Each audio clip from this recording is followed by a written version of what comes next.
Koinei te rā I hoki atu ai ētahi o ngā ringaringa me ngā waiwai o tautahi ki te mura o te ahi.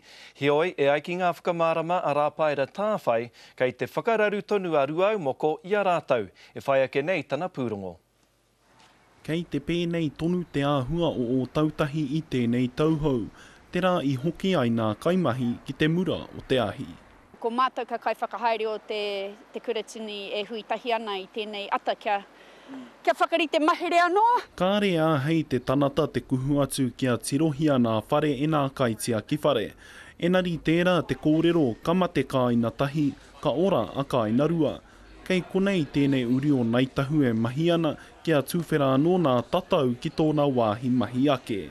Ka raru kaika tahi, ka ora kaika rua. Nā reira ko mātou tēnei e whakarite mahere ana mo te kaika rua, toru, whāra nei, koina.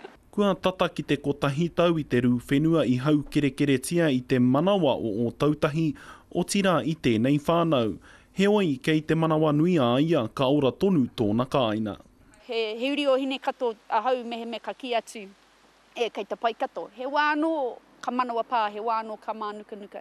E kari kia kite atu I ka whatu o aku tamariki, ka mōhio au, kei te pai tonu tēnei. Kei konei anō hoki te kaupapa toki ki te rika e tāia ai nā tauira te ako I nā mahi arehe. A tōna wā e tāia e rātau te whakatika I tō rātau whaitua. He tata ki te ruarau nā tauira Māori kua hono mai ki tēnei kaupapa. Ko tā tēnei kai ako a tōna wā ka whaihua. Kāre he mutuka o ka āheitaka kai mu I a rātau. Tirohia te taone, he nui ka mahi ki konei, kare hara I te mea ka mutu I konei. He nui ka tū ka mahi e tūwhera ana ki a rātau mena ka pēra. Hei te rā pare ka hua kina nā tatau katoa o te kuratini nei, ko te wawatai ia ka tūwhera anō nā tari matua. Nā rapaera tāwhai tērā pūrongo.